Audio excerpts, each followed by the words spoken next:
Okay, we're on chapter 16 called The Sign. If you remember in the last chapter, yet another muckraker.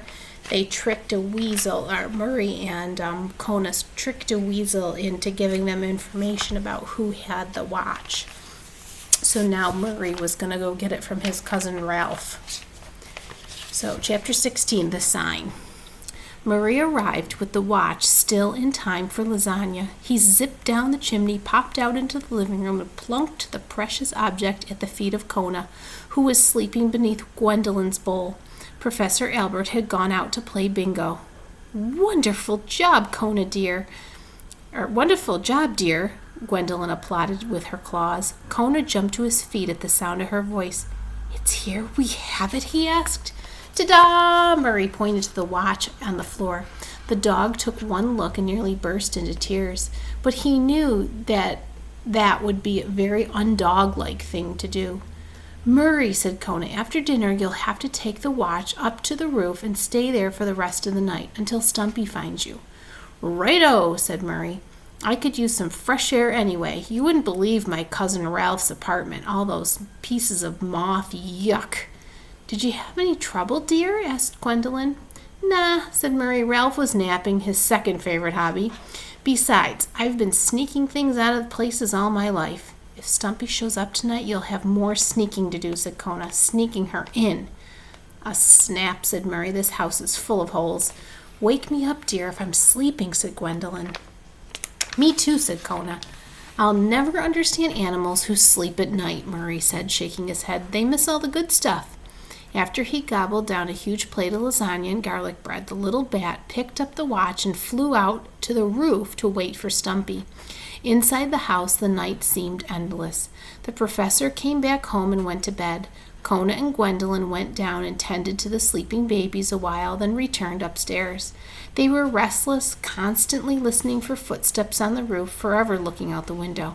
What time is it, dear? Gwendolyn asked.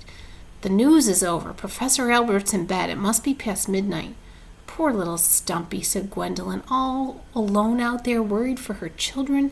Natural disasters are hard on families, especially families that live in trees, added Kona. The old crab nodded. The two friends talked and waited and waited. Up on the roof, Murray was keeping himself occupied by making lists in his head. First, he listed things that were green. Limes, olives, Christmas trees, Kermit the Frog. He listed yellow things, corn, sunflowers, lemons, Big Bird. Blue things, swimming pools, berries, the sky, Cookie Monster. Murray had watched a lot of Sesame Street in Professor Albert's house. He had gone through a purple list, an orange list, a red list, and a white list, and was beginning a striped list when he heard someone in the trees whisper his name. Murray! The little bat jumped. For a second he forgot about Stumpy and thought his cousin Ralph had found him. Nope, he said. Murray, is it you? A little shadow with a big fluffy tail leaped from way up in the trees and landed on the roof with a thump. Murray knew that tail.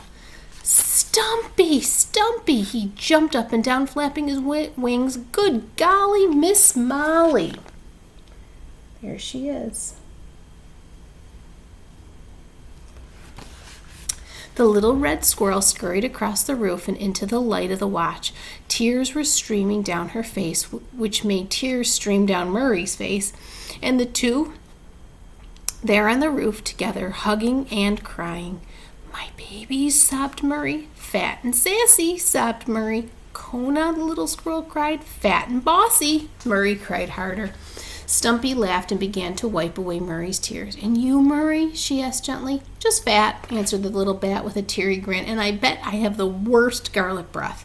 Murray sneaked Stumpy through the crack in the house's foundation, and the little mother ran straight across the basement to where her babies lay sleeping.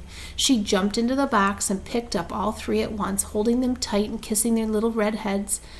The children were drowsy, half asleep, but they seemed to recognize their lost mother, for they held her tight with their tiny paws. Murray thought he might start bawling again.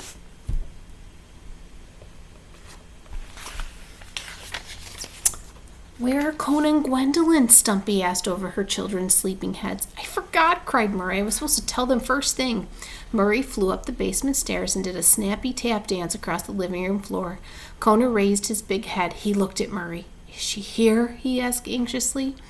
With a big grin, Murray nodded excitedly and pointed toward the basement. Stump! Kona called.